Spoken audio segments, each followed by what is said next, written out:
is a scam. Ladies and gentlemen, you are a candidate of a scam when you challenge the century-old principles of wealth growth. It is a wealth growth principle that you need to save, you need to get money, you need to grow money, you need to get money, you need to keep money, then you need to grow money. If you are thinking of just growing money you have not gotten, you are a candidate of fraud. You're a candidate of fraud when you disrespect the gift of time. Money grows over time. If you want more money to grow very fast, you are a candidate. Most likely you will fall into a scam.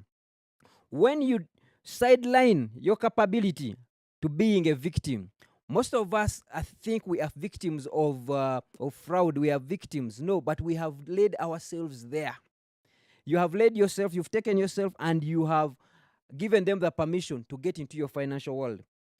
When you relegate yourself into miracle money, I'm expecting some miracle money, some money that you have not worked for, there is no effort, you are going to fall into a fraud. Someone will sell you water or will sell you oil, telling you that you will make money out of it. When you force money into ventures that you do not comprehend, you do not understand these ventures yourself, you do not know them, you don't understand them, but you are forcing your money into them. You do not, you clearly, in your entire family, you do not understand business. You have never put up a chapati stall, but you are forcing yourself into opening up a shop in Chikubo with your Nssf money. You are the fraudster yourself. No one is frauding. You are the fraudster. When your financial advisor doubles as in another role, they are either your pastor, they are either your friend, your family member, they are your boss, your OB, they are coming with an opportunity. You're a candidate of a fraud. You're a candidate of a fraud when the returns you are going to earn outrun your year's earning, and you're going to get these returns in a month's time. That is already suspicious. When there is no work involved in the venture, there is clearly you are not going to, there is no effort on your side, but you're expecting money from it. You're a candidate of fraud. Ladies and gentlemen, there are people who survived the scams, and I want to talk about 3 of them. Then let Caritas take on this conversation. There are those who were presented with an opportunity. It was a great opportunity, and they passed it. They said, yeah, it's a great opportunity, but I will pass. For you people, you need to go back and thank your parents for the education they gave you. They didn't just give you education, they gave you understanding. You understood what was going to happen. There are those who the opportunity was presented to them and they researched about it. Again, go thank your parents for your education because you are using that education. There is another category. They invested so little to test the waters. You are a survivor. Well, you're a survivor. Please congratulate yourself, you're a survivor. You tested, and when things didn't pan out, you left. But then there is that category, the ones that are called themselves the smart savers. For them, they were the early birds. They went in early and left early after retrieving their profit and their bit. Ladies and gentlemen, if you have participated in that pyramid scheme and you got out with profits, for you, you are the chief scammer. Because the profits you got out are the bucks, are the monies of the people who have been defrauded. With an iron bar, for you can run a gang. Ladies and gentlemen, do not be part of this.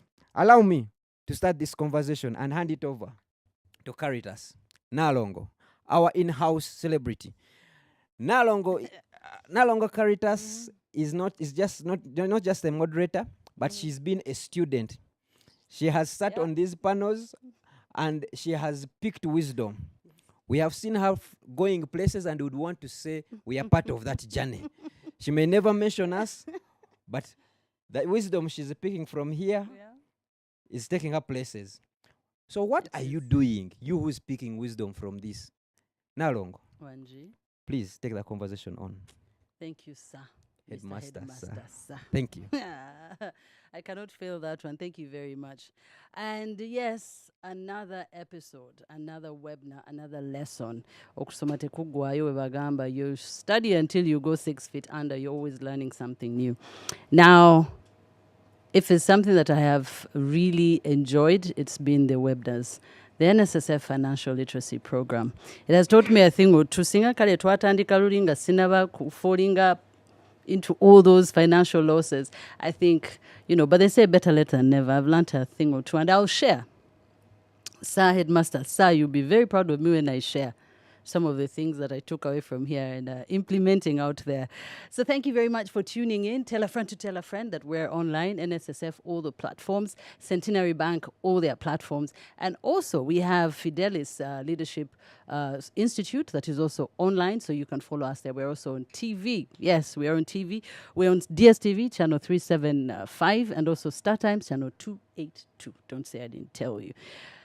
So, today's when I got the topic that we're going to go into today, it hit me, and I started thinking about so many stories that I had read, so many conversations that I had had about people who had been scammed, about fraud, whether it's been in the press or it's just people's personal stories, and it was so sad that nothing could be done. But something can be done. If you yourself safeguard yourself, you learn, you look for those flags, you get to know what those flags look like, then you safeguard yourself. You learn also to protect yourself. But today, we have other guests, our panelists, that are going to shed more light on that. So my name is Caritas, aka Nalongo, and I'm going to take you through today's webinar as always, and I'm hoping that you're doing well wherever you tuned in from. Abali Ebulaya, Sansenyo Kubala Boemuli, all those that are tuned in from office, from home, wherever you are, thank you so much for being a part of this webinar. You make this happen. Okay, so today I have two guests. I'm going to start on my far left. I'm going to introduce Mr. Muhumuza Robbie, who is a management and communication consultant. You're very welcome, sir, and a good morning. I hope your microphone is on. Yes, Yeah. it is on. Okay. And here to my close left is Mr. Fabian. Mr. Fabian is a managing director for Centenary Bank, and we are happy that you've made time to come and teach us a few things about those red flags. You're very welcome. Thank you very much, Caritas, for having me here. Okay. All right. So I always like to start off from financially. We want to be as relatable as possible. We want to, when our viewers out there will see us, I was telling you this off air, people tend to judge others. They say, that one I rove. That one, you too could see you driving a huge car. Say, that one already, she's fine. People look at me and they'll say, that one. They don't know my financial woes. They don't know what I'm fighting financially. But yes, it is always good to share because we get to learn from each other. I think I'm going to start from any financial decision that you may have made, a financial decision that you may have made that was a wake-up call. That moment that you probably made an investment, put your money somewhere, and you learned the hard way, and you said, now I have learned, I now know better. Do you have any of those moments in your financial journey? Maybe the first investment you made, or maybe the first money you got. Someone was telling me yesterday how our youth get their money and immediately the money they get, it's gone, it's disappeared. They've used it, they've spent it. Or they've invested it in something. They put it somewhere, a risky place, somewhere where they're not going to get any returns. But they've put it there. But those are decisions that you've made before you're aware, before you learn, before you're more knowledgeable. I want you to share any one of those financial decisions that you may have made that you probably regretted for a while. I'll start with you, Robbie. Thank you. I am one of those they call low risk taker. Oh. But I try to learn a lot from other people's mistakes. Mm. I was national director for World Vision Uganda. Oh. We employed hundreds of staff. Mm. And every year, those who reach retirement, I would give them their package and they would leave. And I've never forgotten this staff who worked all his years for World Vision, or most of his adult years. We gave him a package, we gave him a send-off. He went to the village, and somebody came and said, why don't you invest in a lorry? We need trucks here to transport people's sand. So he got all his money, he put it in a truck, and within a few months, the truck was grounded. Oh dear. He came back to the office, very shattered.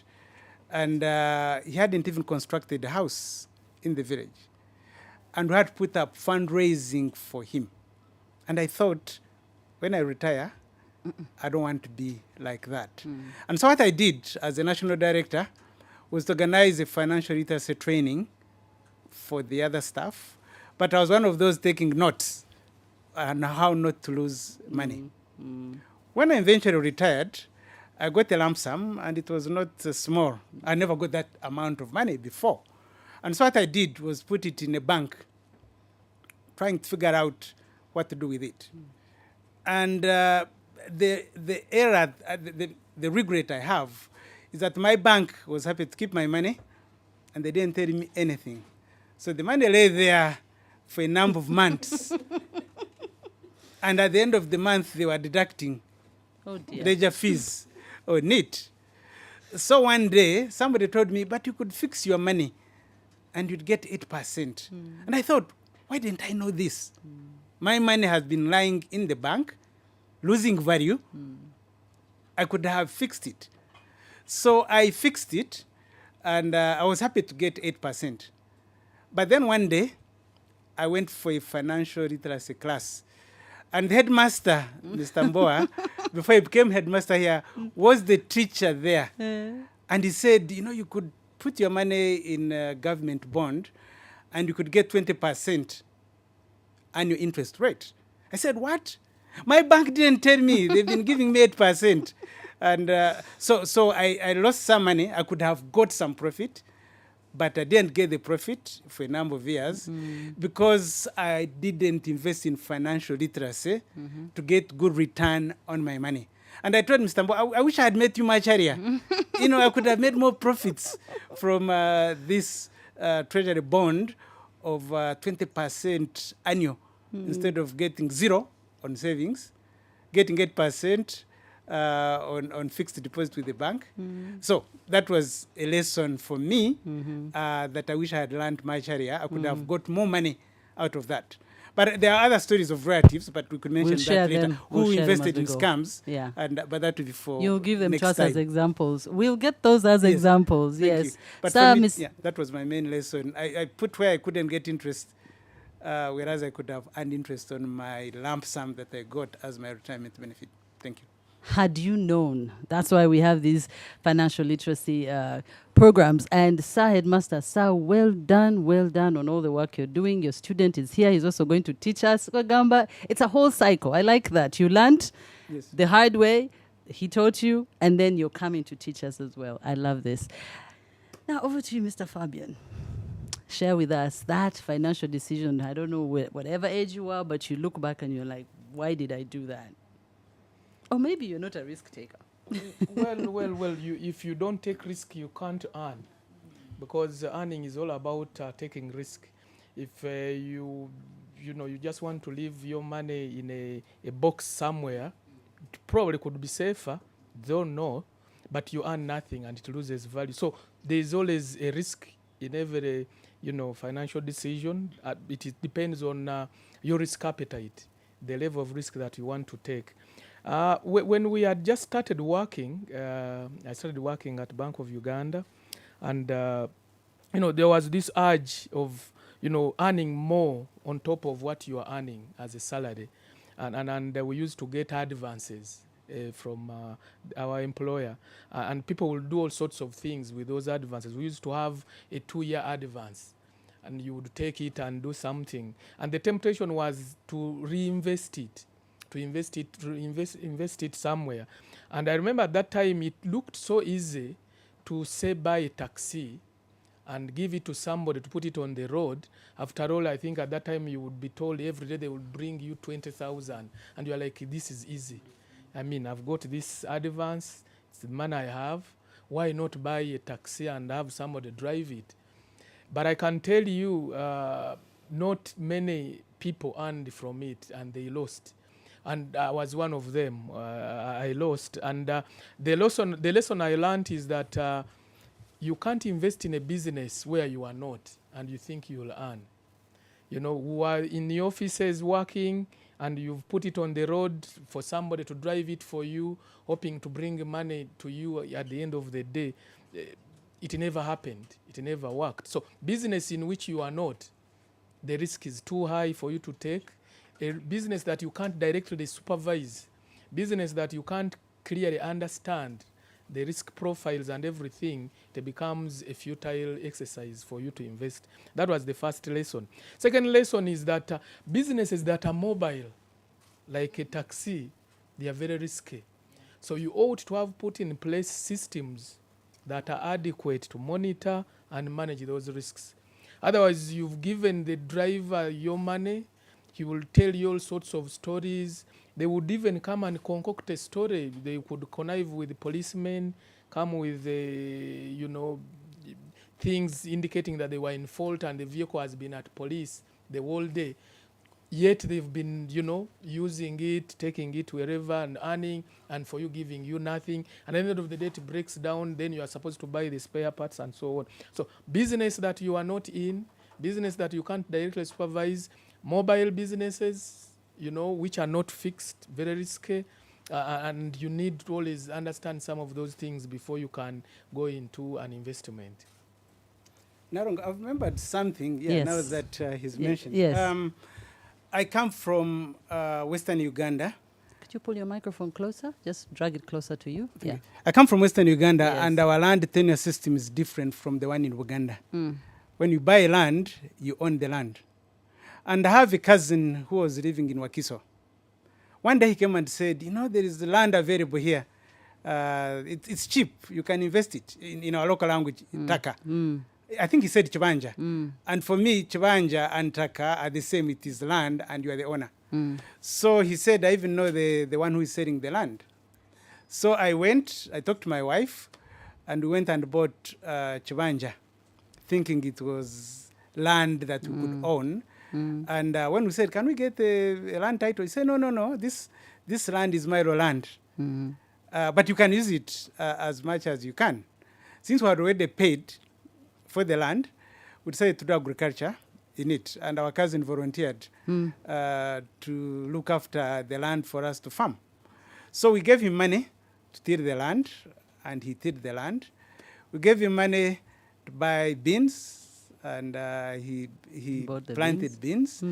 And we would go there once in a while to visit.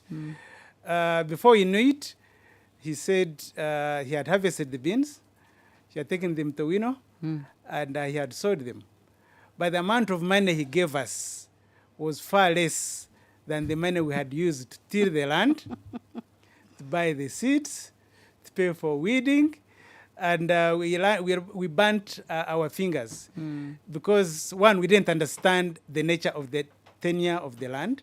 We didn't know the difference between Chibanja and Taka. And we didn't know about my land because this land didn't belong to the one who sold it to us. He was a squatter on the land because the land, I think, was for the Kabaka.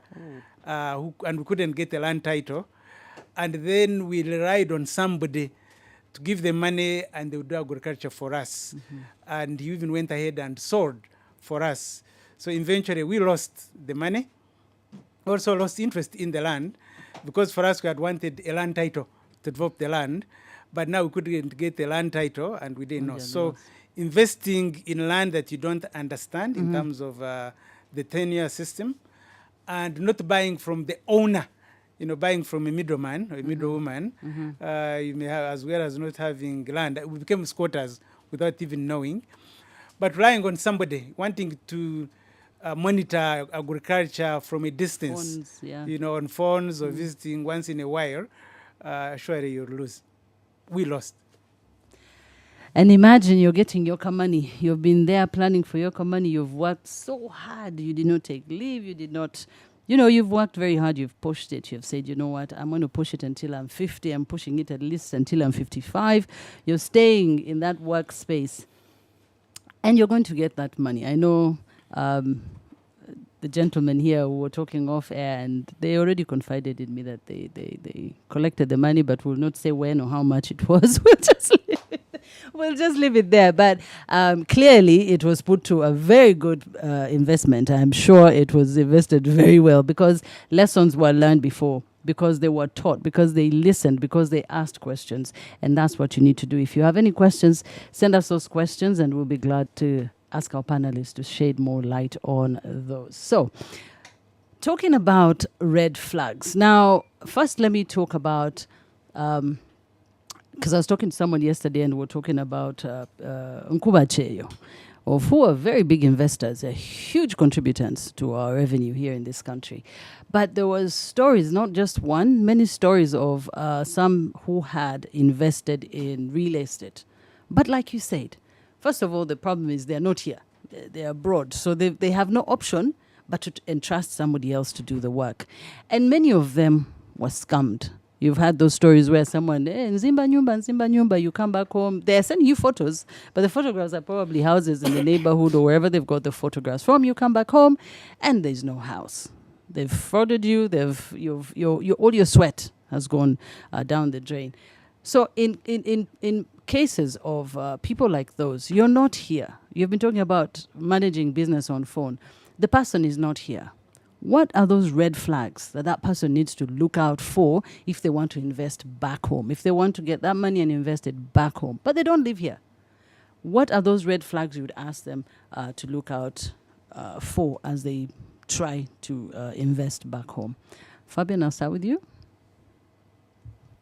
Well, money is a very difficult thing to manage. Very difficult to entrust with anybody, not even a relative, not even a close relative, and so on. So you have to be very, very careful. If you are abroad, you want to do something here, you have to be careful as to who you entrust your money with. And that's why money business is the most regulated industry all over the world. If you talk about banks are highly regulated because they deal with money. Insurance companies, stock exchange markets, highly regulated because there is money involved. I would advise somebody who would want to send money to do something to use a regulated institution.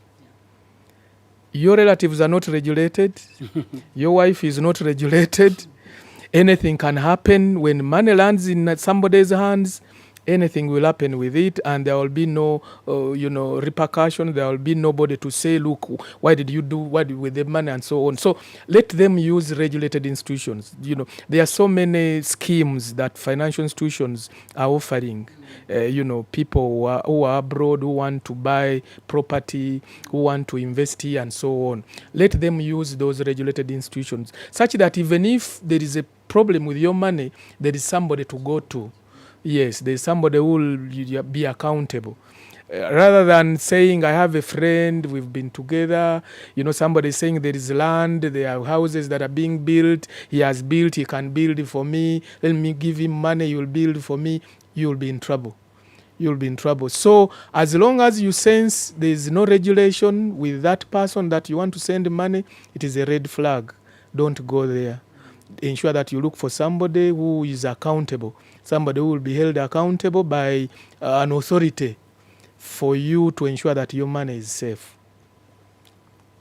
Like that. Do you have something to add on? There is a saying that take a cent a wallaba. Yes, that's true. Take a cent, put money where you can monitor. So even when you, adding on to what my friend has said, those regulated institutions are accountable, but they can also give you regular reports on how your money you've invested with them is doing.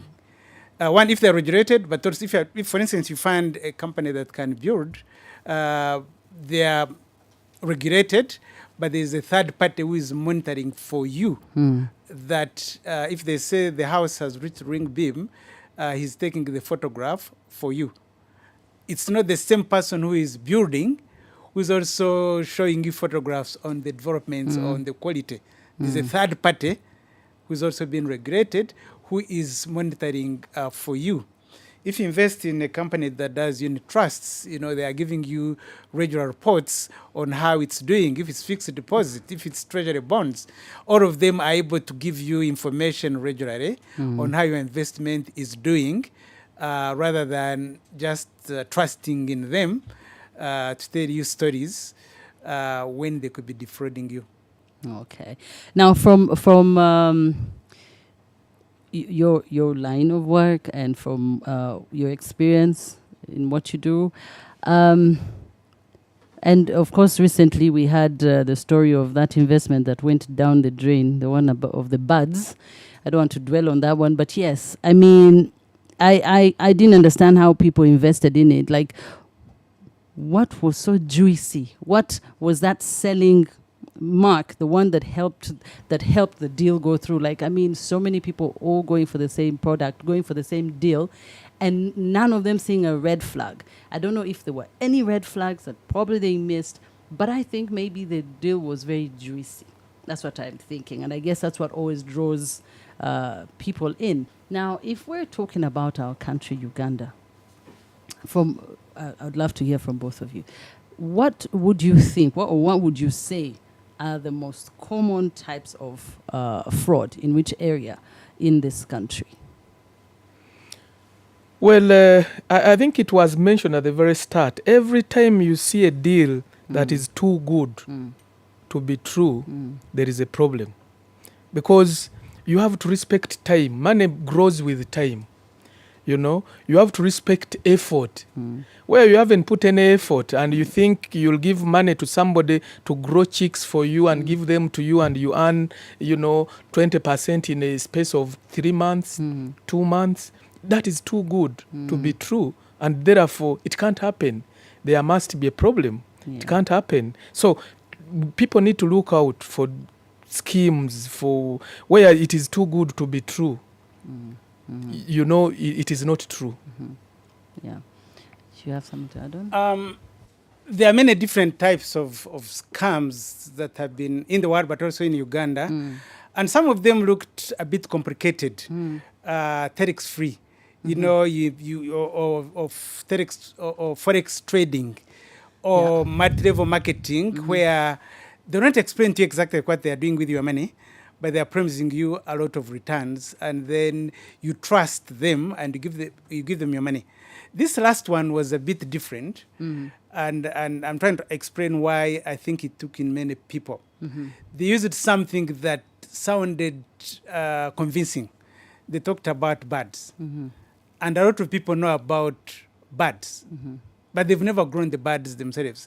So they had a product that sounded convincing, because there are many other people who are growing poultry and making money out of it. Yeah. But the difference was, and that's why they missed the mark, the amount of profit they were promising to come out of poultry was too much. Is too high. And they're also guaranteeing that if you put in this amount of money, after so many months, we'll give you so much money regularly.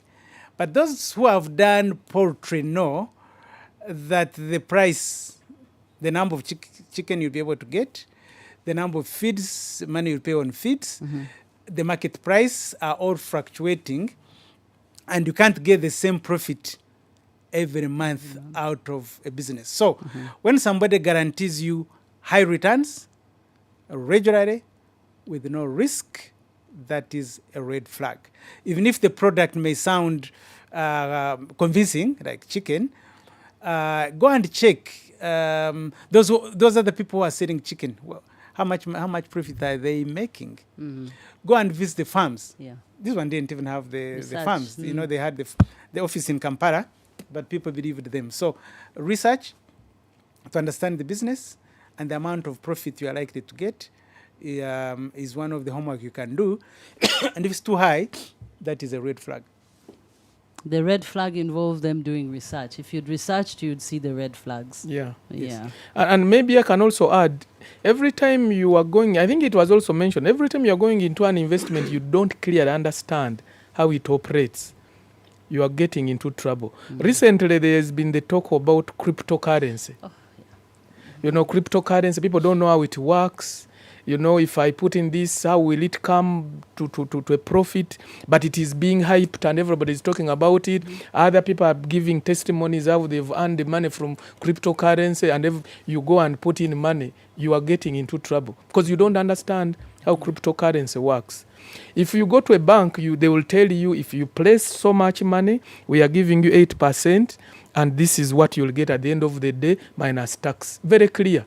You understand it. And you are able to always do an audit to say, look, when I went into this, you told me, and the certificate is here, I will be earning 8%, minus withholding tax of 15%. And this is the money I expect. Why is it less? You should be able to question. But where you are not able to question whether cryptocurrency depreciated by so much or went up, and there's nowhere to refer to, then you shouldn't go there. That's so true. I mean, it does make some sense. You want to add on something? Yes, I want to add Okay. on. You are still talking about this last scam. I think why so many people went into it. One, it was regulated, but not by the authority that regulated. Because this particular company was registered with URSB as a company, Okay. not for investment, but for poultry. But they ended up doing The investments. They did a lot of advertising, both on social media, but also on regular media. And so people thought, if I see it on TV Yeah. and It's on the here type on of radio, box, yeah. it must be okay. But the one who can authorize investments, a company to do investments, either Bank of Uganda or Capital Markets Markets. Authority. So if a company says we are doing investment for you, it's not just registering with URSB. You need to go and check, are they registered with authority that has the powers, the credibility, legally recognized to give that type of regulation.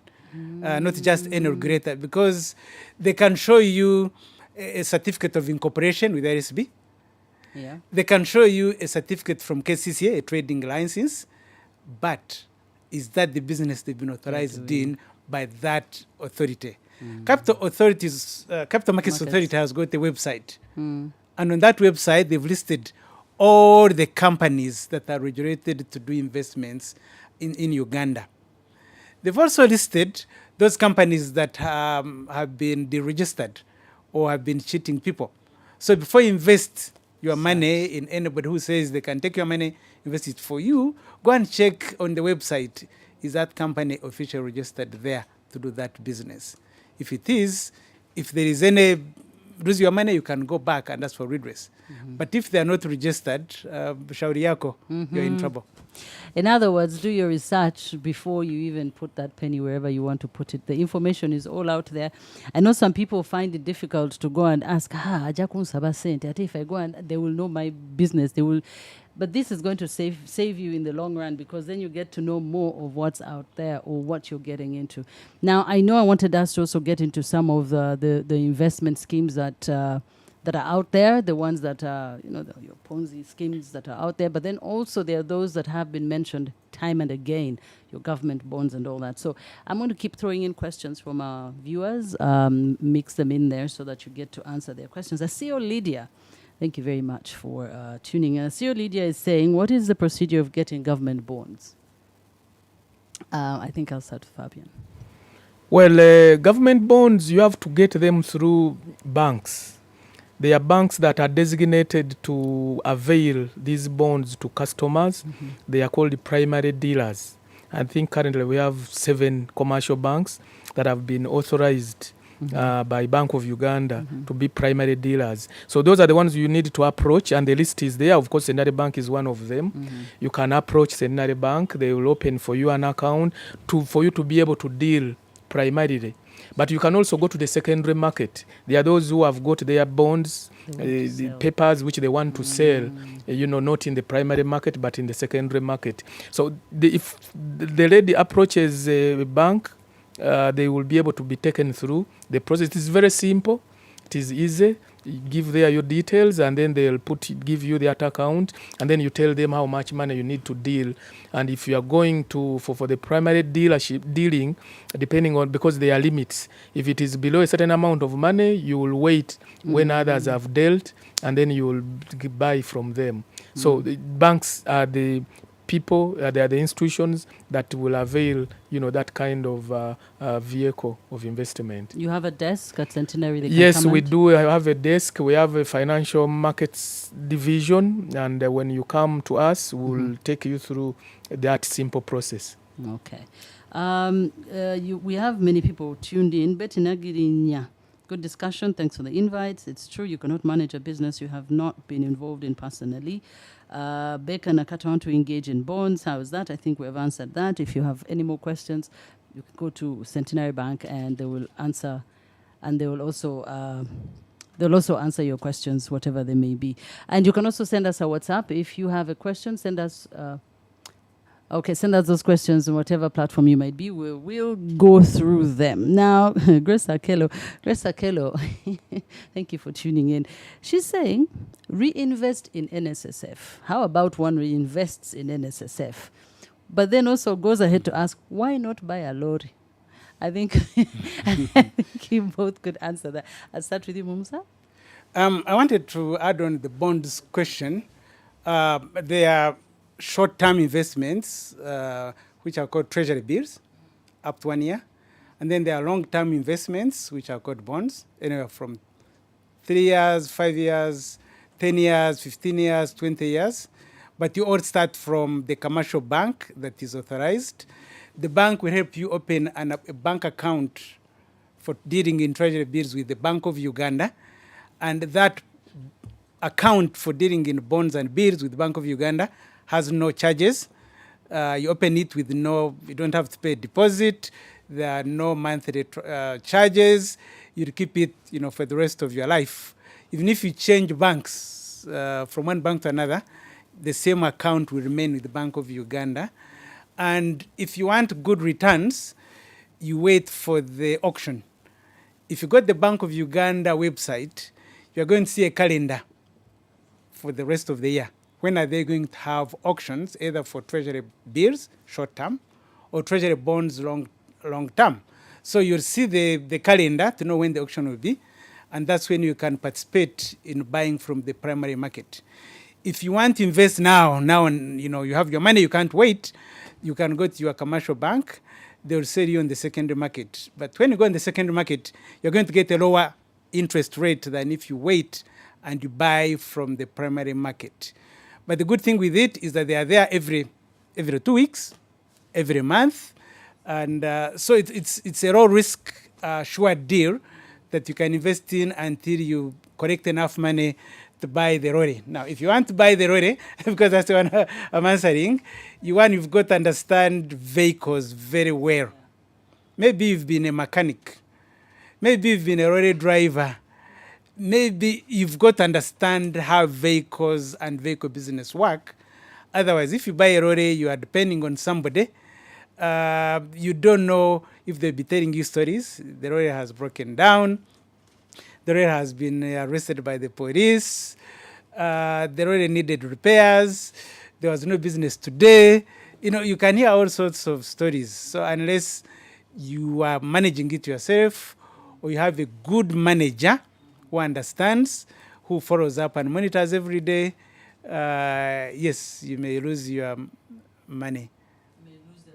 You may lose the lorry and the money in it. Fabian, you have something to add on?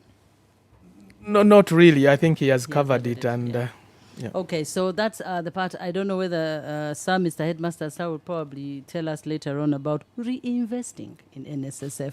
I think he'll be glad to answer that question. We have so many questions coming in from you, wherever you're tuned in. Remember, we're all on all our platforms, Nssf, all the platforms, Centenary Bank, all their platforms. And then also we have been joined by Fidelis Leadership Institute, and also on all their platforms we are streaming right now. Now, Elijah Kasada to Fabian, where to whom do people who lose money from the bank accounts go? And that is one of the questions I was going to ask you. Is there like a fraud desk? Is there like when somebody loses money, because if we look back and we look at all the stories that came out in the press, it was the police. It was always the police. It's the police who's handling it, picking up people. But then I had also wanted to find out where does one report such crimes? Is there one place somebody can go to? Yes, there is definitely. And the person in charge of your money primarily is the one in charge of the team where your money sits.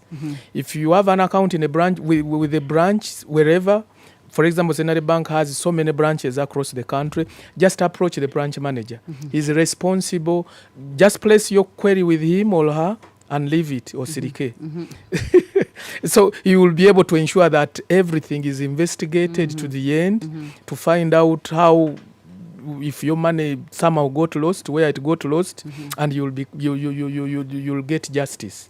Yeah. That one brings me to that. I know Bank of Uganda was trying to put a policy in place for you, for institutions, to make sure that institutions tell about these crimes, not keep the crimes and protect that information. I don't know whether that's something that sits well with the banking institutions, that these are crimes that are happening within your institution. So, and the bank is asking you, BOU is asking that you let that known. Is it something that you think will help?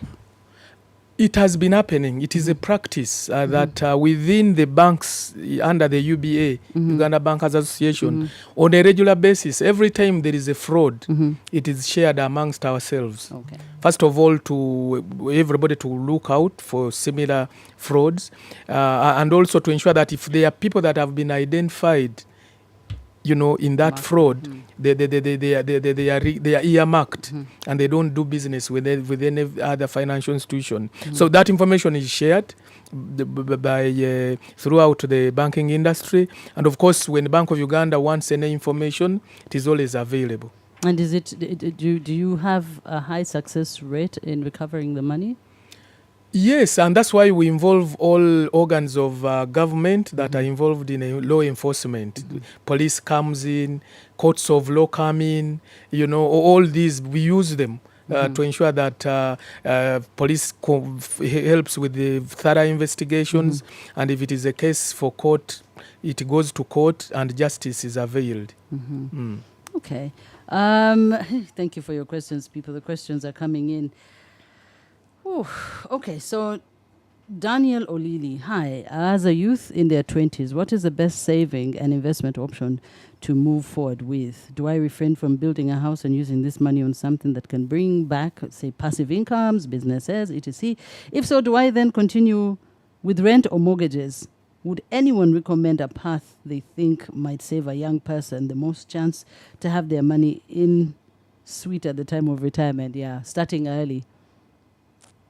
Starting early is a no-brainer. It is something that we all, I'm sure many of us are regretting. We wish we had started early. But starting early is something everybody needs to take very, very seriously. Some of us are lucky that we started working with institutions where there was an obligation to save within Nssf.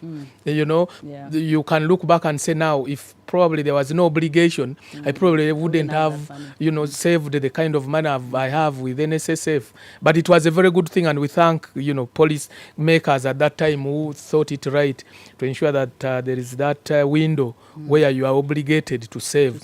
Otherwise, savings are not an easy thing. The temptation, usually you get your money, you were youth, you want to buy a new shoe, you want a new phone. They keep coming out, the iPhones almost every month. You want to buy a car because you are seeing your friends, driving cars and so on. So the temptation is to be consumptive, to consume. So you need to take a deliberate effort to save, because that is the starting point. Of course, after saving, you must invest, because just saving and putting money on an account somewhere is not enough. So he shouldn't build a house, he should invest. Invest. He wanted to build. Well, again, it depends on how, because he needs to assess. If he builds and he will be able to save rent on the side. on the side, then it can be a decision he can take. Of course, a house is a necessary property to have, but it also depends on how much house you want to put up. You know, How somebody. much house? Yes. How much house do you want to put How up? much house do you want to put up? Yeah. Somebody may want to put up an 8-bedroom house because he has seen all the rich Yeah. people have these huge houses. Even though they don't need it. Even if though they won't, they may not need it now, but eventually probably they won't need it. So you need to do that assessment and make your decision. It becomes very difficult for me to come up and say, don't build, continue renting, or rent and build. There are all those things that you need to take into account in order to make an informed decision. So the research that has been talked about becomes very critical. The risk appetite, the risk you want to take, and you know, a number of things have to come into play for you to be able to make an informed decision. Robbie, yes, you want to add on there because he's also really asking where would he put that money? Okay. I want to start off by answering a question that was asked earlier Okay. about investing in NSSF. NSSF. About 14 years ago, I retired from employment and I was 50. And so, I was restructured out of employment. Yeah. Okay, it wasn't a personal decision. And then 1 year later, I qualified to get my NSSF. So I applied to NSSF. They looked through the records and they gave me my package. I went and invested it. Then 2 years later, I started receiving messages from NSSF that after giving you your money, we discovered there was more money that we didn't give you at that time. Wow. And every year, that money has been increasing. Excuse me. Excuse me. That money has been increasing. So on a rainy day, I'd be knocking on the door of NSSF, excuse me, for my money. So there is value. There's value in reinvesting in NSSF. Investing. Thank you. Remember, we're also on DSTV. Don't do tell a friend to tune in. There's no reason why you're not tuned in. The earlier, the better. I mean, we're not going to wait until when you have that money to be able to invest it. So, tell a friend to tune in. We talking about investments, and you were still going. Are you good to go? Yes. I wanted also to add that saving is very difficult. Yes. Voluntary saving It's a discipline. as a habit is very difficult because there are always things to spend money on. Now, the organization I worked for had NSSF, also had a provident fund where every month they would deduct from staff's money and add on and keep it with the fund manager. We also had a staff circle. So in my working career, I was having NSSF, comparison being taken. Your salary. I was having provident fund by the organization, organizational saving. I was also a member of a staff circle. So this was organized saving regularly. And once I would save enough money, maybe for 2-3 years, I could get a loan from the staff savings to invest. So I was able to buy land and build in Kampala based on the savings I was doing on the staff savings. When I eventually retired, I had a big package because I had the Provident Fund, The circle. I had the NSSF, I had the retirement benefits. And then I had the time to invest because we've been saying that you should invest where you can also monitor. But if you have a busy job, you're working almost 24/7, you're working weekends, you are going to be divided between doing your personal business that need a lot of monitoring, if it's away from Kampala, and also keeping your bosses happy and reaching your goals. And so for me, it was mostly after retirement that I had a lump sum that I started looking at options of investing where I could monitor. And so it is important to save and invest. The question of Should he put the money in a mortgage, in a house? It depends, from person to person, depending on your circumstances. But for me, I found that being able to buy land and put up a house was helpful. So that when I retired, I had somewhere to go. I didn't retire when I had a mortgage. I didn't retire when I was paying rent. I retired when I had accommodation. Now, the mistake I made when I got my Provident Fund early on was to go to my home village and build a big house. Because it is fashionable. My neighbors had a big house, my cousin had a big house. And I thought, when I retire, my children and grandchildren will come and visit me. So I put up this big house somewhere in a village in Bushenyi. Now I've retired in Kampala. My children and grandchildren live abroad. Even on Christmas, they don't come. And so I would advise, anybody who is young, this putting up the culture in where I come from, or putting up a good house where you go once on Christmas, or when you go for burial, is not helpful.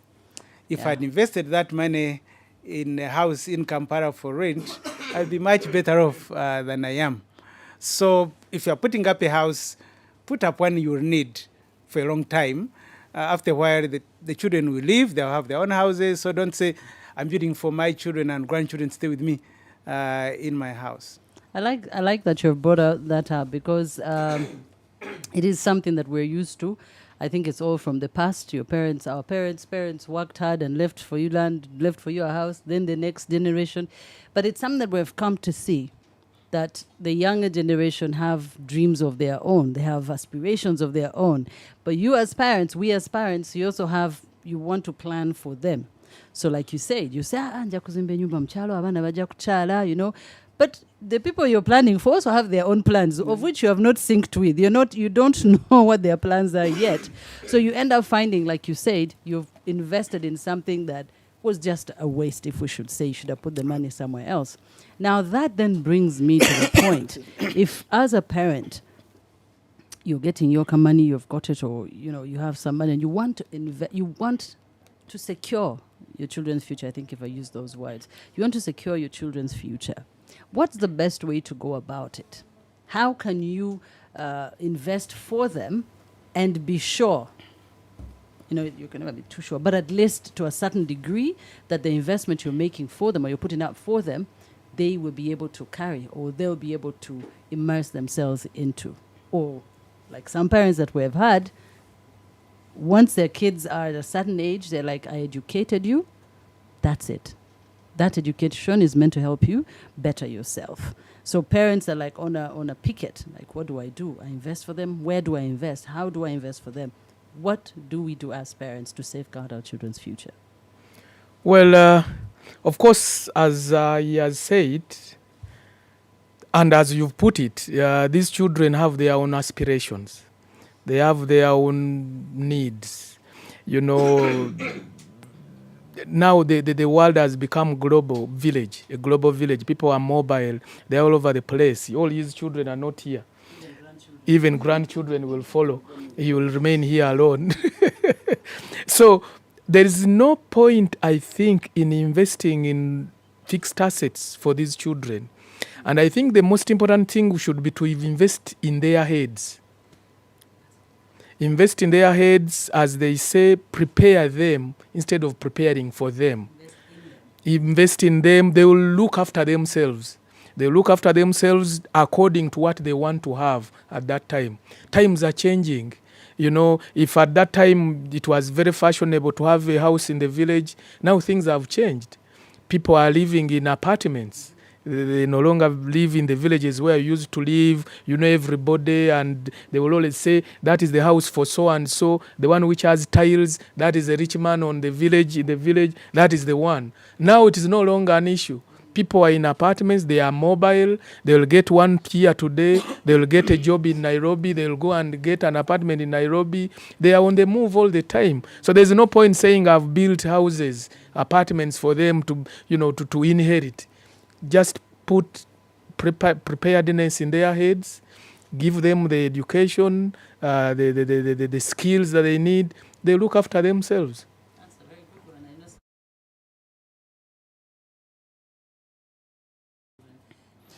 I want to add two dimensions. You've talked about parents investing for their children, but there's also another category of parents who invest everything they have in their children and leave nothing to themselves. And when you ask them, what is your retirement plan? My children will take care of me. And increasingly, the children are not available to take care of you in your old age. So when you are doing your retirement planning and how you live after retirement, don't put all your hopes in your children that they will take care of you, because they have their own interests. It's a global village. They have their own families. And some of them increasingly go and live abroad, so they are not there to take care of you. So make your own personal plan for you and your wife or your husband, how you'll be taken care of in your old age. But the big, add on what my friend has said, the biggest investment you can make is in the children, in the children's education, in them having skills and knowledge and attitude of being independent and of being able to take care of themselves and their children after you've gone. If you are going to invest for them, it should not be in houses, because they may not be interested. Are there other, is there a fund you can leave, a trust fund? You can leave for your family, take care of your children and grandchildren. Are there long-term treasury bonds? Are there unit trusts? Are there schemes where the money can be liquid? You can turn it into money when you need it, rather than large tracts of land where they're not interested in farming. They're not even interested in real estate on that land when they're away. Is it a form where if they needed it, they could turn it into liquid and pay for your grandchildren's education later on? I like the two dimensional. But yeah, basing and maintaining that we invest in our children, not for our children. We make sure that financial literacy, what we are sharing here, that we're sharing with our younger generation to prepare them for that time. Because like we have noticed, and which was a scary finding, is how the elderly, how the retired then suffer. The retired, depending on their children, which children also suffering, struggling to also sustain their own livelihood. So it becomes a vicious cycle, because preparation wasn't done. But also sometimes preparation it wasn't done because of lack of knowledge, not knowing what to do. We still have a couple of questions coming in. Oh, sorry. Why are you picking me? We still have a couple of questions coming in. And Chibidige, the question you asked, I think we had already answered it. I think we answered it a couple of times. He was asking about some of the red indicators, or the indicators of the red flags in finance, and I think we mentioned some of them. Then also, Cheyune Mugaga is asking, what is the lowest interest ever given on treasury bonds? On treasury bills, sorry. I don't know. But, treasury bills are a monetary policy instrument. Well, what should I? An instrument that is used by Bank of Uganda to manage supply of money in the economy. Mm-hmm. The bonds are usually used by government for their spending or physical activities. Mm-hmm.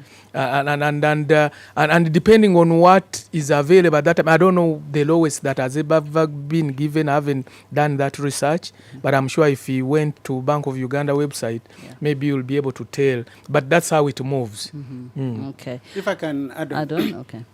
The way it works usually, if you do treasury bills 3 months, 6 months, or 12 months, the shorter the period, the lower the interest. So if you invest for 3 months, you'll get a lower interest than the one who did 6 months or the one who did 12 months. Now, if you go to bonds, the long term, 3-year, 5-year, 10-year, 15, 20-year, again, the longer the tenure, the higher the interest rate. And it changes from auction to auction, but that's usually the trend. So if you invest in long term, you are more likely to get a higher interest rate. Currently, it's around 16% annual interest rate. But there was a time it was even up to 20. Usually around the time of elections, The Yeah. government wants to get more money, and so the trend usually goes up.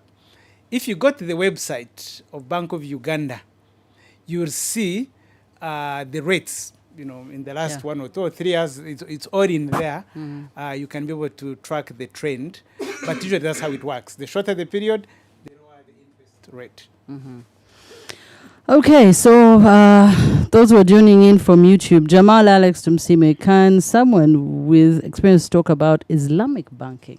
That's a very interesting area. I have had people talking about it, and the Islamic banking that has been rolled out. I don't know if either of you have anything to say about that. Well, Islamic banking is now licensed by Bank of Uganda in this market, and there is a bank that is offering that product in the market. The principle behind it is that there's no interest charged on the loans that you get. For example, if you've identified an item to buy, say at 100,000, then the bank will tell you it will be at 120,000. But they won't tell you interest, Not referring to the interest. yeah. Yes. It's embedded in there somehow. It will, at the end of the day, it will be. And of course, the idea is that at the end of the day, all risks and losses and profits are shared between the bank and the borrower. Ah, okay. If from what I have read, just add on what he said, part of the difference is that you can't just invest in any type of business. It has got to be halal, Yes. not haram. Yes. So they'll be interested. The normal loans is that you present your business proposal, the bank gives you the money, they take your coroto, they charge you interest. You do whatever you want to do if it's approved. But in Islamic banking, it's not just for any type of business. For instance, if you want to run a bar, if you want to do if you want to have a pork joint in your restaurant, so it has got to be in line with Islamic ethics and morals. 2, the bank is interested in financing with you. So if you want to buy an asset, it won't be registered in your names only. It will be registered in the names of the bank until you pay. So they do joint business. It's like the business is jointly owned by you and the bank. Do they advise you? How Yes. much input do they have? Yes, because if you want to buy the assets, they'll be involved in you, in paying for those assets directly until you finished paying. Now, the advantage is, because they're monitoring you so closely, when you make losses, the losses are shared. Because you are part of the business. If there is interest and profit, if there's profit, you share the profit with them. If there is loss, you share Whichever the loss it with them. goes. But it's jointly owned by you and the bank who has given you the money. And you also have to pay a tithe on the money. Monthly. No, I mean from the profit As you also you have get- to give to the Oh, Islamic cause. Okay. Oh, Hey, wow. it's not free money. I mean, there's no free. There That- is a that- catch that for them. Yes, interest goes- promotion of yes, Islam is yes. also part of the, I like- of the I money like you have that. to contribute Oh. from the profit you make. Lessons learned. I'm learning more and more. We're all learning, and I hope you're also picking. I hope your notebook is full of those notes, those bullet points that you want to put out, and make sure that you refer to them as we continue. Now, of course, we're going to go for a break with Mr. Headmaster Sir. But before we go, when we come back, I would want also to ask, especially Mr. Fabian, about how you safeguard yourselves also to protect our money. How do you protect our money against the fraud? Because we've been hearing those stories time and again, and also having heard that you have stuff that collude with the. How do you safeguard that? But we'll answer that when we come back. Over to you. You didn't say sir. Oh, sorry. Over to you, sir, Headmaster Sir. Thank you so much, Caritas. Thank you so much, everyone. My apologies. We are getting quite a number of questions. I think by the number of questions we are getting for treasury bills, I think we are succeeding in scaring people out of any other business pursuit, and they are going for the low risk, low return. Ladies and gentlemen, it is our intention that yes, your money outlives you. You have taken years coming up with that money. You have taken 30 years, 20 years getting that money. There is no need where you should you should be hurrying to deploy it and deploy it into something that is you think will give you double the interest that you have gotten in 30 years. Money respects time. So if we are scaring you out of those other positions, not our aim, but we are happy with that result. So the treasury bills questions are coming, and one thing I need to say that Central Bank is a primary banker, and they can actually help you with that, and so can any other of the 7 other primary dealers on the market. As NSSF, we also have for anyone, and then I'm talking about anyone who interfaces with us, we will always make it our business to make sure that you have these options known to you. We have a catalog. You can access it on our website, a catalog which lists all the service providers, licensed service providers, all the licensed fund managers, all the licensed insurance companies, all the licensed bankers and their addresses. And one of the things, we have a good relationship with these banks. Just walk in and say, I am an Nssf member, and you will surely get premium care given to you. Not that they don't care about the other people, but because we are Nssf and you are our member, they will care about you. Definitely, so look out. You can also get this information if you are on Cabinet. Please go to *254#. In there, just select financial literacy, and we'll be able to reach out to you. When we get that query, we'll just process it on our side and then reach out to you. There are some people who are skeptical and are saying we are not yet convinced. There is no hurry in taking your money. Take what you are comfortable taking. At NSSF, we also offer you the partial option. Do you want that partial option? Please, when you get to the counter, tell them, I want to take part of my money. I want to take 10 million. I want to take 20 million. I don't want to take all of it. We will process that for you. You can also add to your money. Excuse me. You can add to your money under the voluntary aspect. Again, through that *254, your NSSF go up, our WhatsApp number, we can be able to reach out to you. Even our catalog, you can scan the barcode in there and you'll be able to go to the voluntary options. So thank you so much. And we are working with a number of partners, a number of financial services providers to provide you this catalog. We are well aware they are providing a service already, but we are convincing them that while you are providing your service, you are in the banking service, let your people be aware of the insurance services. So we have catalogs that they have generously printed and they have put in their banking halls. You can get this information even just walking into the bank and pick this information with some of our participating partners. I don't want to say their names because in the respect of Fabian here, but we have quite a number of those when you go to our website. You can also do voluntary on mobile money. Just dial *165#. *165, lean to get that right. *165, *25#. Pardon? *165, *26#. And you can MTN on MTN, free of charge, and you will be on the voluntary aspect. Ladies and gentlemen, we are working. Today we have Fidelis Leadership Institute, Family TV broadcasting this, and Centenary Bank on their platforms. They are all getting together with us and they're saying this information needs to reach you wherever you are at your comfort. And we shall continue doing this over and over again. Gentlemen, the messages are coming in and everyone is asking about treasury bills, treasury bonds.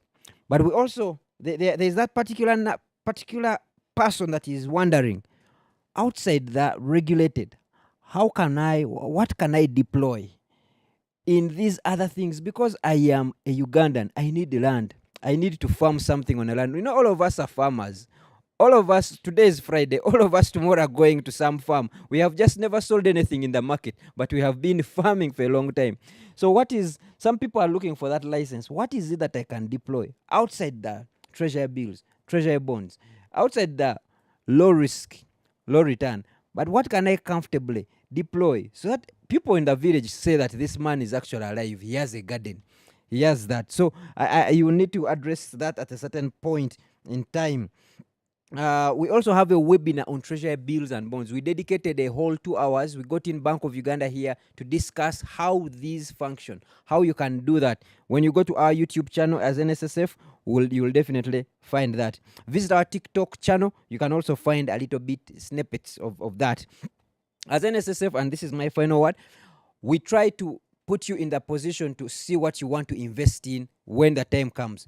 So we do benchmark studies. We have learning videos. For the people who are interested in agriculture, we have quite a lot of content. We have gone to the people who have walked that journey. If you want to do trees, we have gone to those people, and they have been generous enough to do content to put the entire process that they have gone through on video, and we have put those videos on our YouTube channels. We are cutting smaller snippets on our YouTube channel. Should it be goats? Should it be coffee? Is it trees? Any of those major agriculture businesses that you want to go into, we have had someone who has gone through this. Do not pay the school fees that someone else has paid for. I mean, the banking sector is now okay because someone else paid and they are following some principles. Even the farming sector can be that. If someone has paid fees for me and their mistakes, you do not have to do the same. So please, our bit is to give you the education, it's give you the information. Yours is to make the decision. Nalongo, back to you. This gentleman, kindly, and this is just my request from you, what would they do? Because this Nssf money is coming to everyone. If it were them, how does it feel? How does it feel getting the money in this economy right now? What would I do first? Do I first kwena zako naku? Or do I first go to a treasury bill and then I say that can wait for another 30 years? Please, take it on. Thank you, Sir Headmaster Sir. And thank you all for streaming in from wherever you are. Remember, we are also on DSTV channel 375 and StarTimes channel 282 and across all our social media platforms. That's Nssf across. Centenary Bank across, and also Fidelis Leadership Institute across. And Fidelis Leadership Institute is saying that you can also avoid fraud. It's all about ethical leadership. Fraud can be avoided by using ethical leadership at personal and also professional levels. So, and they're saying that they have an intake very soon. So you go check out their website. That's Fidelis Leadership Institute. Check them out and see when you can apply to join so that you safeguard against the fraud. Let's learn. Let's immerse ourselves in this information, this knowledge. It's power. It's power. I mean, that's the only way you can safeguard yourself. Before we answer Sir Headmaster Sir's question there, what you would have done with the money, but also he also asked the other question about where else you can invest. Those high risk areas, not Ponzi schemes and pyramids and all, but what else as a Ugandan where you can invest. And then we also come back to the question that that financial institutions, what have you done to safeguard your clients' money, your people's money, so they have more trust in you. So people don't have to keep reading stories about money that was taken from here and there, especially that we've heard that they have insiders who help make the job easier. As an institution, I'll ask you, Mr. Fabian, what have you done to safeguard that? Well, the ecosystem that manages money for banks has three pillars. Mm-hmm. The first pillar are the systems. Mm-hmm. They are the processes. The second pillar are the people, and the third pillar is the technology. So the bank endeavors, and all banks do, to invest in these three things: processes that have controls adequate enough to prevent frauds, people who have the capacity, the competence to manage the money that has been entrusted with us, and the technology that enables, the management of that money. Of course, for example, if we talk about people, the people we employ are not from heaven. That's true. They are from the society that we live in, and always being able to ensure that we have total quality at the gate is not practically easy. You'll get them. Of course, we train them. There are controls, as to how they need to manage whatever they are supposed to manage. But as human beings, you'll always have those ones who can connive, who can compromise controls, who can, bring down technology. The three things I talked about, with a view to, profit from whoever, has the money and so on. But what is most important is to have a system that is able to detect such malfunctions. Malfunction of a process, malfunction of technology, or malfunction of the people, the persons. And banks have that. And that's why we see all these cases coming up. And then when they come up, how are they managed? At the bank, we talk about zero tolerance to fraud as a policy. And indeed, it is the policy. Such that if you are caught in such a vice or an act, even if it involves 1 shilling, you get punished. And those punishments are usually even, publicized. You've been seeing in newspapers. So and so has been dismissed because of fraud. And that is meant to deter occurrence of such cases. So we have systems in place, we have the technology, we have the people, but we also have in place systems that ensure that these people function the way they should. And that's what the regulations demand of us. And that's why there is Bank of Uganda, all these regulators, and we must comply with them. And we do all what we do to ensure that it is managed. So you will get a few of those cases. Yeah. When they come up, how are they managed? How do we ensure that they don't happen again? And that's what matters. I love that answer. Very straight to the point. Mr. Mumuza, let's go to that investment. You're a Ugandan, you're saying, I want to invest. If, say, for example, someone is saying, okay, I'm not thinking about bonds or bills, or where else can I invest that maybe has minimal red flags or maybe none, or somewhere where I know I'm safe to put my money? Thank you. In 2009, I was restructured. The job I was doing was no longer there. And suddenly, I was on my own. I had a family, I had children, and God has promised me many, many years beyond retirement. So what would I do? Luckily for me, I got a package, a retirement package. I also got an Nssf. The first thing I did was to invest in financial literacy. I got this money, put it in the bank, and I figured out how should I spend it. There are some people whose motto is city or loss. I'm not one of them. I don't fear loss. City or loss, high risks. I fear loss. But also, since I had all my money and I was not sure of the next job, if this money is put in something and all of it goes missing, what do I do? Do I become a beggar? So I was interested, how do I invest this money for a long time until I get the next amount of money? So I invested in financial literacy. I read books. I attended seminars. I asked my friends. I consulted. And one of the things I wanted to do, because for 23 years, I was getting a salary. At the end of the month, I would get a salary. But now I'm in a situation where I'm not going to be getting a salary at the end of the month. It must be scary. It is scary.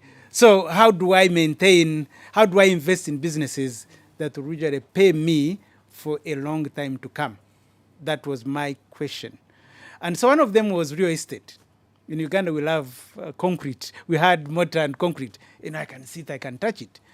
But then, if I put all my money in real estate and there are no tenants, so what do I eat? If I put all my money in real estate, but the money gets finished before I finish the buildings. Because in Uganda, again, they give you bill of quantities when you are building, and I can assure you it's much less that you will need. The contractor will always be adding in more and more and more. I think they fear tell you that you need so much to finish the building, so they tell you less. So I went and consulted an engineer friend of mine, and I said, I have this amount of money I want to put in real estate. Should I buy land and build, or should I buy existing structures? And he said, if you are young, and you have many years ahead of you to get an income, buy land, and construct. But at your age, you are safer buying and starting to collecting rent regularly. And so I took part of the money I had and bought a few houses so that I could become a landlord immediately. But the other thing I learned in this financial literacy is that don't put all your eggs in one basket. Have a variety of investments that you can put your money in so that if one of them fails, the other one will not fail. And of course, COVID-19 and lockdown did show that those who didn't have a variety of investments were in trouble. Because those who are depending on rent, there were no tenants, so the tenants couldn't pay. Those who had businesses, the business had closed. Those who had transport, if it was not essential transport, they couldn't move. Those who had farming, gardens, they couldn't reach their gardens far away. Anyway, so what I did was to do a portfolio of investments. So I put some money in rentals so that I could collect rent at the end of the month. I put some money in fixed income. I put some money in the bank, fixed deposit. Eventually that was promoted to treasury bonds so that I know at the end of every 6 months, the treasury bonds would be paying me interest for the whole period. But also, because all my life I had been employed and I'm not into business, I didn't want to go into a new venture that I'd never done before. And I wasn't short of offers of do business with me, but my wife is interested in business and is interested in farming. So in our portfolio as a family, we have rentals, we have treasury bonds, but we also have business. So I've invested through my wife to do business. I've also invested with my wife to do farming. So I have a variety of incomes so that if one fails, there's something that will come on. So as I conclude, so I'm saying you need to look at what you are able to do best. If you've been a teacher all your life, you may want to invest in education. If you've been a doctor all your life, you may want to invest in a clinic. If you've been working as a government engineer, you may want to become a contractor. If you've been working as a banker, you may want to do money lending. So even as you do a portfolio, when it comes to do a business that you understand, that you can follow, that you can monitor. Don't invest in one basket. Invest in a variety. Have some passive income where you know you're not going to be there to monitor it every day, but you are sure it's low risk. It's coming in regularly. But also have a business that you understand, you can monitor, and you can be involved in regularly. That would be my answer. That's what I've done. You have something to add on? Well, I think he has put it very well. Diversification is the name of the game. You need to diversify as you invest, not putting everything in one basket, but also to know what are your future needs. Your future needs as you retire, medical, which medical may not be here, may be abroad. Therefore, you need foreign currency. So you also need to diversify in your investment to have some portion that is in foreign currency, in dollar. They are euro bonds. You can buy euro bonds as well as part of your portfolio to be able to meet some of those things, manage the risk, the currency risk, and so on. So it is very important, to do all those things. I think there was a question I think it was his, of saying that we are saying you should invest in regulated, yes, businesses. That's what I was asking, if they're not regulated. I think the message that is coming through is that if you were to go beyond the boundaries of regulation, go for something you understand, go for something you can control. Go for something you can understand, go for something you can control. Not that because I've heard there is a Chikubo business that Funachiraru, I need also to go for it. When you don't quite understand it, it will be a risk. There's an important space that I want to get into, and Mhumuza, you brought it in. That's why I was going to jump in and ask you. When we talk about this, we cannot alienate family. Family is involved. And then you went and said you invested through your wife. And I know someone is watching and say, hi, John Chikoze Ntecho. Sentence you say you are pan. I mean, it's a risk for some others. They'll say, apana, that's a high risk to invest there. But it is a unit. It's a family. I don't think, even, we're talking about people passing, and there's a certain friend who has a friend who passed and no one knows about his wealth. But he's a very wealthy man. He has accounts, he had land, but nobody knew much of his wealth because he had kept it to himself. It is a necessary evil, let me call it that way. What would be your advice? How would one handle it? If you want to invest through your wife, or you're the woman, you have the money, you want to invest through your husband, basically, you want to, how do you, what are those things you look for? How do you safeguard your relationship to stay intact so money does not shake it? Because money can shake it, we all know that. But how do you safeguard that? How do you, how do you do it? That's a good question. I think when before you get married, and as you are courting each other, you need to look at each other's values. What is most important for you as a person? I need to be looking for that partner where we have shared values. If one of them is extravagant and is a slay queen or slay king, don't think that when they get married they are going to change. So you need to marry somebody you can trust with your own life. In marriage, when you wed, one of those vows, and we don't listen to those vows carefully. We just, the reverend reads, the father reads them, but it says that all I am, I give to you. And all I have, I give to you. In the name of the Father, the Son, and all I have, I give to you. We don't take that seriously. This is mine, this is yours, and it doesn't become one for both of you and for the family. And that's where I think the trouble starts. The woman's money is her money. The man's money is his or for everybody. And then the man starts doing his secret investments, secret bank accounts, shares in companies. They buy property. And when they die, it is messy. Yes. Because the banks will not volunteer information. If there was a client who kept their money there, it's not only the Swiss banks, but even all banks, the banker is here.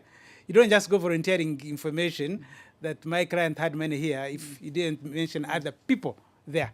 So you need to understand each other. One is trust, but also once you know each other, you know how much risk they can take. Because some people, the moment they get money, whether husbands or men, they will not rest until they spend all of it. So again, you have to know how far your person can go and give them just enough. But also, like for me, my wife and I, we understand each other. We have the same values. We trust each other. So our businesses are jointly registered. Wow. Our bank accounts are jointly registered. Our treasury bonds are jointly registered. Our land is jointly registered. And her business is also registered in both of our names. Oh. Because when one of us passes away, we don't want the other one to struggle. Letters of administration, or whatever. You want to have them access to the resources. Want them to know where the money is and the assets are. It has worked for us. Because me and my wife decided that we are not going to separate until death parts us. We've been married for the last 38 years. Wow. Growing strong and still on that. So for me, it's easy because it has worked for me. Okay. But for others, where the family may be blended, and it's a challenge. But at least trust. Marry somebody you can trust. Whether it's your husband, trust and respect. Communicate. Plan together. Because I don't do any investment without planning and agreeing with her. Because we agreed that our assets belong to us as a couple and as a family. But you each have your money you spend on a day. Pardon? You each have your money Yes, that you spend on your own. Yes, we have our money. We We have our money we spend on. for yourself that day. Yes. Yes, we don't have to account for. Okay. Okay. So Fabian, you want to add on that? No. How would you advise? Because I'm imagining as an institution, you probably have cases where couples will come in, maybe funds were hidden somewhere or something comes up. I mean, how would you advise them? Because you have a family unit. How do you make sure that money does not, No, he has said it. It is important. First of all, in the business sense, you have to have succession planning. Yeah. You know, if the family is to be perpetuated, because one of you will go. Yeah. One of you will go first, and the family has to go on. So as long as you are staying with somebody and you've stayed with her or him for some time, and you are a family, I think it is obvious you need to give information. You have to be transparent. All these things have to be known. Issues of joint accounts, I think, are very important. Otherwise, as a bank, if somebody had his account, he was a single signatory, we have an obligation to protect data and information for that account. The only person a bank will divulge such information to is the one with a court order or powers of administration. You won't come and say, I'm his wife or husband, we've been working together. But when we look in the records, You're not there. you are not there. It becomes very difficult. Okay, I know you have your questions and you're itching to hear the answers. I'm going to go through your questions and I hope we get to answer as many as we can. Some of them we've already answered, so we may not really dwell on them. I think, thank you for the insight. That's Rahma Nakato. She's saying, how much is the starting amount if I want to invest in treasury bills or bonds? The minimum is 100,000. 100,000 Ugandan for shillings. either. For bonds or bills? For bonds For and both, bills, for every transaction, the minimum is 100,000. Okay. But of course, the more money you put in, the bigger the amount of money you'll get in terms of interest. Okay. I mean, if the one who has put in 100,000 and then put in 10 million at the end of 6 months, Yeah. the amount, it's the same interest rate for that period, but the amount of cash you will get as interest will be higher. Okay. But minimum is 100,000. 100,000. Oliver Nakalubo, I think you were also asking about the same question around bonds. I hope we've answered that. From our YouTube, Simon Peter, thank you for the discussion. Focusing on combating fraud in the increasing number of investment clubs. What do you recommend for the club members to have confidence in working with banks? I don't know if we answered that earlier on. The question, come again on the question? Focusing on combating fraud in the increasing number of investment clubs. What do you recommend for the club members to have confidence in working with banks? Well, it starts from the policies and procedures that the investment club has. They need to have clear standards, clear policies. For example, if it means 3 signatories, if it means the members have to contribute on a regular basis and how well they follow them, that is what is most important. So the governance of the investment clubs is key. Okay. And that's the source of confidence in those. Because for us as a bank, the investment club will come and open an account. And how they operate it depends on how the members have agreed Okay. and how they conform to those standards. Okay. You want to add on, Robin? Yes, I want to add on. I worked for World Vision for a long time, and World Vision has employed thousands of people over a long time. So the alumni of World Vision, we decided to get together. We started by forming a WhatsApp group, pray for each other, encourage each other, and then we said, why don't we do business together? So we collected money and formed an investment company for alumni of World Vision. Now, in terms of dealing with banks, there are a few things. All our transactions are through banks. We've discouraged cash. So we ask members to deposit the money, membership fees, contributions in the bank, rather than giving it the treasurer or committee member. When the treasurer and the committee are spending on anything, they use checks. And then we do bank reconciliation every month. And then we do audited books of accounts every year. So all these help us to transparency because we know we can track. Again, going back to monitoring and tracking, we put in place systems that help us track the money that's coming in, the money that is being spent and what it's being spent on, and then we have a third party the auditor who helps at audit.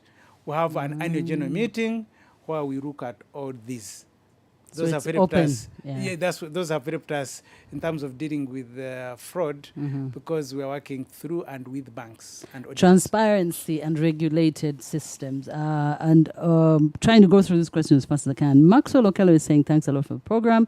Kindly advise on an investment plan while I am still employed. Remember, I can't serve 2 masters at a go. I have a tipper lorry. I love lorries. I have a tipper lorry in the village that I monitor partially, but whatever happens, when I'm away, only God knows. What should I invest in while I'm still employed? I think both of you, or yeah. Well, I think we've said it. We've said it. Something you can't control, and I think he put it very, very well. When you are employed, you can't serve 2 masters. No. Successfully. Your focus is on your employer where you get a monthly check, meaning you don't have time to control the trucks, the tippers and so on. So go for those that are regulated now until such a time when you have time to get engaged in something that you understand, because again you must engage in something that you are very clear about, you understand all the risks involved in it, and you are able to control it. Otherwise, I would advise, if you are busy, you don't have time for those other side hustles, probably don't go for them. I would say the same thing. There are a number of what we call passive income or risk. So you could do fixed deposit with the bank. You could do treasury bill. You could do treasury bond. You could do unit trusts. You know, all those. You could do SACCO.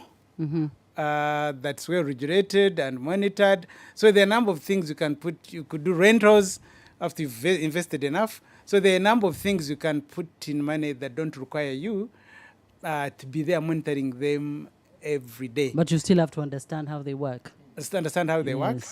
And then at the end, when you retire or you have more time, all the money you've been investing over time, you can put it in something that is risky, but you can monitor when you are more available to monitor it. I really love this Nssf financial literacy program. I mean, we learn a thing every time we sit down. Now I'm going to go through these last 2 questions. This is also around bonds. Sahid Master, sir, people are going to bonds now. People are now securely going there. They're comfortably going there. He's saying, is there an option of automatically compounding the T-bond interests, where the interest is automatically reinvested in bonds for the time frame selected, say when I go for like a 15-year bond? The bond usually is for a period. So if you invest in a 20-year bond at 18% per annum, it means that for the next 20 years, that is the interest per annum. Oh, it's fixed. But the interest is paid every 6 months. Okay. So you can so the interest you got at the time you invested in it is fixed. But you can have arrangement with your bank that once this money comes in after 6 months, the next auction, the next bond auction, reinvest it for me, but that is going to be at the reigning interest at that time. So you can't you can't get the same interest every time you reinvest it because bonds are based on auction. And when the auction with the Bank of Uganda, there is a rate that they arrive at. But you can have, you need discipline. The good thing with treasury bonds is why they call it a cash flow. So if you invest in a 20-year bond at 18% and you put in 10 million, you ask your banker, primary banker, to give you the primary dealer, to give you a sheet of paper that says, on this date, it's going to mature, and you're going to get this amount of money. So for the next 20 years, you'll know on which date you receive your interest. And so based on your schedule, you can then decide to reinvest it. So once the interest is paid and you don't need it, you can reinvest it. Once it matures, after 5 years, you know the date, they put the money in your account, you can reinvest it. Okay. So the bank wants to do it automatically, but you can have your own schedule. You can even automate it on your phone or whatever, a reminder that tells you your money is due, invest it in the next auction. Fabian, you want to add on anything? You said it? No, not really. I think he has explained it very well. The beauty with the systems now, for example, at Centenary Bank, every time that interest comes onto your account, you'll get a message. So even if you don't schedule, you'll always be notified, and you're able to be reminded and go and give fresh instructions Okay. for reinvestment. Yeah.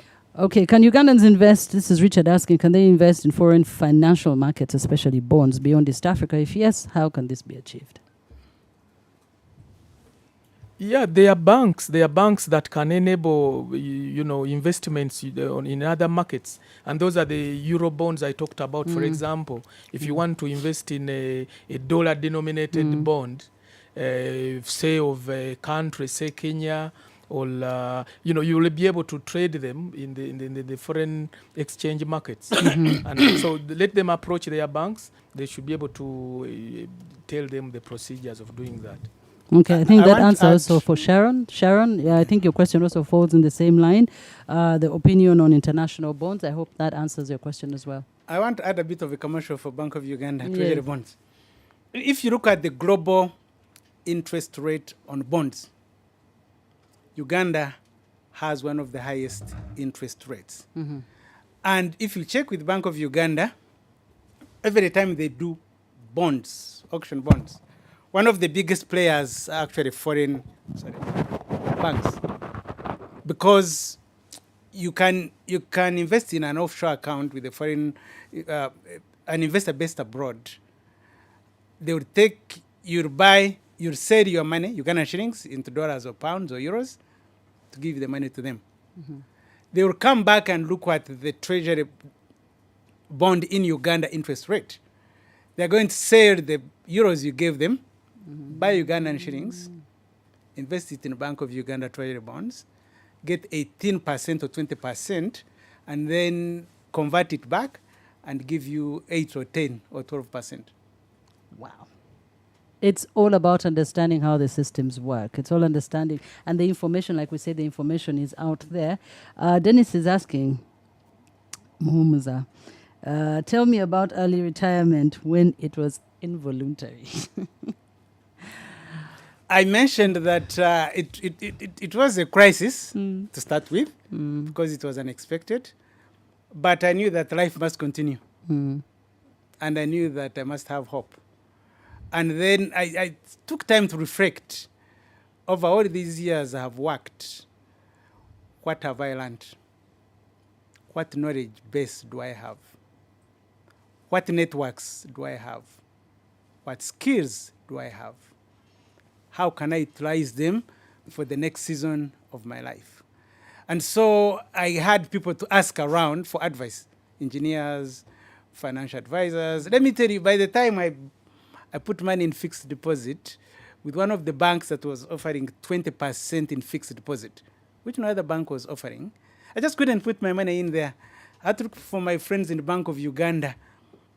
And I said, this bank is offering 20% fixed deposit. Is that for real? Others are giving me 8, 11. How come? So my friend in Bank of Uganda said, no, that bank, they also do money money lending on the side.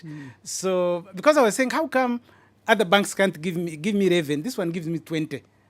Bank of Uganda tell me, my friend there. Say, that one, they also have some other money lending they do on the side as a loan shark. So, and because we as Bank of Uganda have registered them, you can put a risk that your money will be safe. So my networks helped me in my next season. I talked to engineers, I talked to financial literacy advisors, and then I decided I'd put some money aside for school fees for my children in university. I'll invest in land, I'll invest in treasury bills, and then the skills that I have, how can I use them? So I decided to go into management and communications consultancy, because in my working life, I had trained and worked as a media communications expert. I'd also trained and worked as a manager for a long time. So I went into management and communications consultancy because it's a field I understood very well, but I also had networks in that field.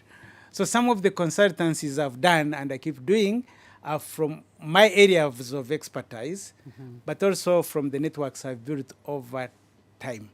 Preparation, just preparing yourself and making sure that you keep intentionally putting those pieces where they should go. Now, the last question I'm going to ask, I know time is not on our side when we're really enjoying this class. And I think, gentlemen, you'll both answer this one.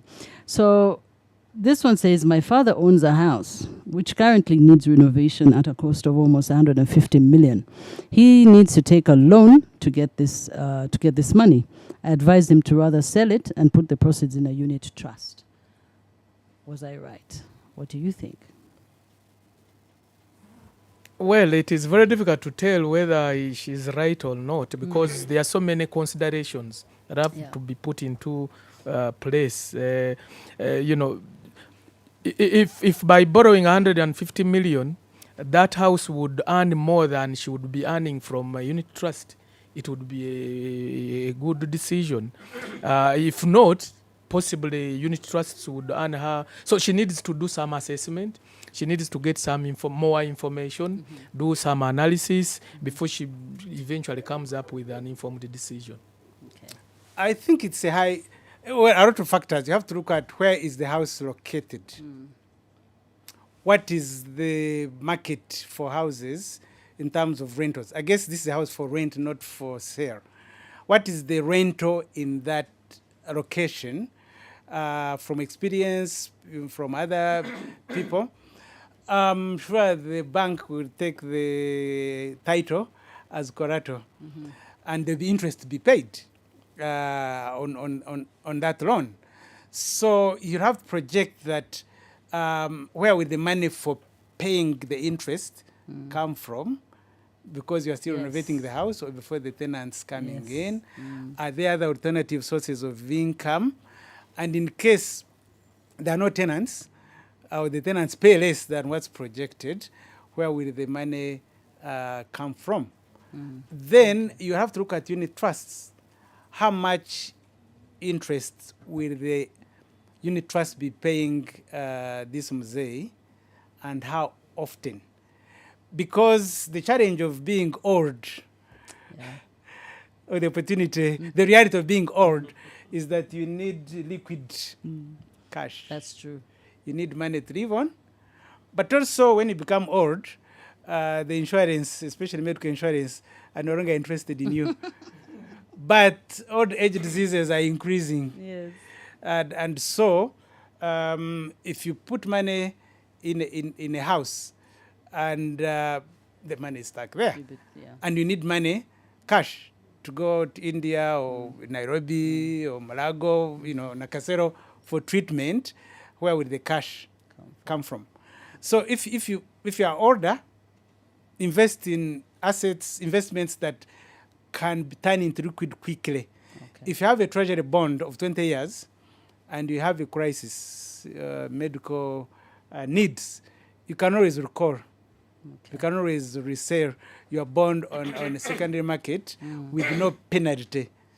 But if it's in a plot of land in Nakasongora and you are looking for buyers and the doctors are saying, a house, in this case, and you are looking for buyers because you have a crisis, you are going to be cheated. Because when you sell land or house because of a crisis, you'll be taking the lowest bidder. That's true. And yet, if you put in unit trusts or treasury bond, you can get your money you put in, plus the interest that has accumulated at that particular time. So to me, that would be the considerations to look at. Okay, so just do research. Ask the questions, ask those important questions to get more information so that you're you're knowledgeable before you make that decision. But again, you have people who will help you make those decisions. Be very aware. We have Fidelis Leadership Institute, and like they said, for them it's all about ethical leadership, but also using ethical leadership as a personal and professional, at a personal and professional level. And they have an intake, so go on their platforms and sign in. You have no reason not to get yourself in that intake. It's time for us to go, but we're signing off. Maybe a few parting remarks, Sir Headmaster Sir, if that's okay. We could have some parting remarks. In basing on this subject that we have discussed, we know that even as we are discussing it, someone somewhere is planning on how to fleece the next person. Someone is planning what business do I kuyiya wanomba bakube kumutwe, you know, by this time it's going to be goats, someone is going to come with a scheme of goats, I don't know. But as we're winding up, what is your parting remark as we have discussed fraud and how to combat it? When you have a large sum of money, don't rush to spend it. Take time to plan how to use it, but also have a diversity of investments. Don't put all your eggs in one basket. And as we said, there are a variety of investments, both passive income, fixed deposit, treasury bonds, but also businesses that you can do. If you're going to invest in a business, take a cent a wall over. Put in something that you understand, that they can explain to you clearly, and that is regulated. Otherwise, you'd become the chicken. Well, we must save for a rainy day. We must save for old age. We must save for retirement. And the earlier we start doing that, the better. But after you've saved, you must invest. And the investments, where you put them, you need to be very careful. You need to know that if a scheme or a vehicle for investment is too good to be true, there is a problem. Don't look there. And there is no free lunch. You need to respect time. There is value in time. There is value in effort. You can't be there and you think without taking time, without taking effort, you'll be able to earn so much. So we need to look out for those things so that at the end of the day, as we save, we invest in things that are going to benefit us. Thank you. Well, thank you so much, gentlemen. Thank you for making the time. And if you're still watching, you're still there, you have questions. I'm sure questions are popping up. I'm sure if you go to Nssf platforms, they will gladly answer those questions. Over to you, Sir Headmaster Sir. Thank you so much, Nalongo. Thank you so much, gentlemen. Thank you so much, all the people who have been there and have taken off these 2 hours to be schooled. Indeed, from the feedback we are getting, you are doing the classwork, and we are now going to the time of homework. And in this homework time, it's just simple homework. Nalongo, yours is a simple one. Yours is to highlight 2 lessons that you have learned from the class, because you are the representation of our members. But for the gentlemen, what is that reading assignment? What is that book? What is that article? What is that blog that you would recommend for the viewers, for the persons, for the members out there, that would add to their knowledge or change their lives, that you yourself have done? What is that one book? It could be a blog, it could be a movie for some of us, that you would recommend for the viewers that would be able to change their financial address. I'll start with you, Robbie. I would encourage everybody to go to Google Mm-hmm. and put in the question, what are the red flags of a financial scheme? How not to be scammed? You'll get a long list. You'll get a long list of characteristics. I switched off. Sorry. Go to Google and search what are the characteristics or red flags of an investment pyramid or Ponzi. You'll get a long list of red flags. You also get tips on how not to be scammed. That's what I would recommend. Thank you so much. Fabian. Well, I would recommend that, members, viewers, go back to their YouTube and look for the website of Nssf, look for the website of Centenary Bank, and review what we've discussed today. Okay. It is going to give them a lot of information and knowledge. With those words said, I want you to take off another minute, Fabian, to just emphasize a little bit of what Centenary can do with our members to propel them on their financial journey. Well, Centenary Bank was founded to ensure that ordinary Ugandans, especially those in the rural areas, are helped to improve on their well-being in terms of their wealth. And that's why we've done quite a lot. We believe in partnerships. Centenary Bank has partnered with NSSF in so many ways.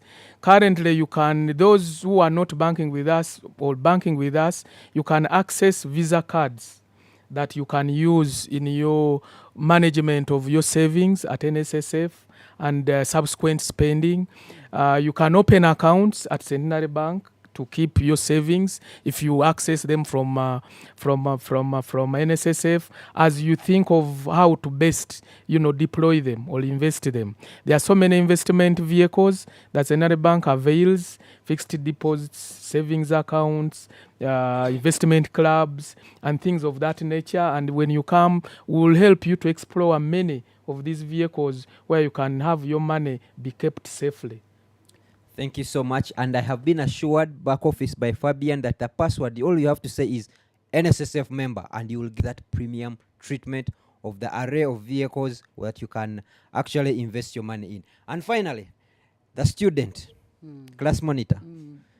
2 lessons that you have learned from today. First of all, there's information out there. Just get knowledgeable. Just whether you're going to Fidelis or you're going to Headmaster Sir to get more information, or you look for Robbie to make sure you get more information, get knowledgeable, research on that business that you want to do, and do something that you really understand. But also the fact about time, that thing that what Fabian said here, that time, there's nothing like quick money, there's nothing like a business just 1 minute it's starting, the next minute it's blown up. It doesn't happen overnight. So allow time take its shape, its time. I mean, let the business grow as it should grow. And if it's something you want to invest in, make sure that it is not something that is too good to be true. Thank you so much, and thank you so much, everyone. Time. That is the aspect I am getting, and I know my team is working on something called life compounding, the beauty of time. Time has brought us compounding, and compounding is the 8th wonder of the world. Ladies and gentlemen, money does not grow in a vacuum. It is just time. 600 of us at NSSF are looking at your trillions, and the best gift you have given those trillions to become from millions to trillions is because we have this money with us for a long time. When you come and you have a school fees problem, we'll tell you, give us time until when you're 55. And because we keep doing that, that money keeps growing. Start sending your money, start sending your problems away from your money, and let your money grow.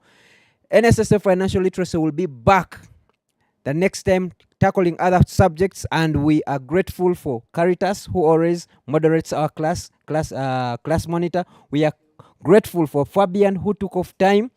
He walked from Mapera house to Workers house, and just to come and do this for us. It was really, really short notice, but we are grateful that you gave us that time. And we are grateful for Robbie, who has opened up his life, his unemployed life, to tell us that there is life after unemployment. You can actually be that person that they would want to call. We are glad that you have come, and we are glad that you are the person who has given us the reality side of life. Thank you so much from NSSF. We are grateful. Thank you so much, Family TV, for putting this on TV.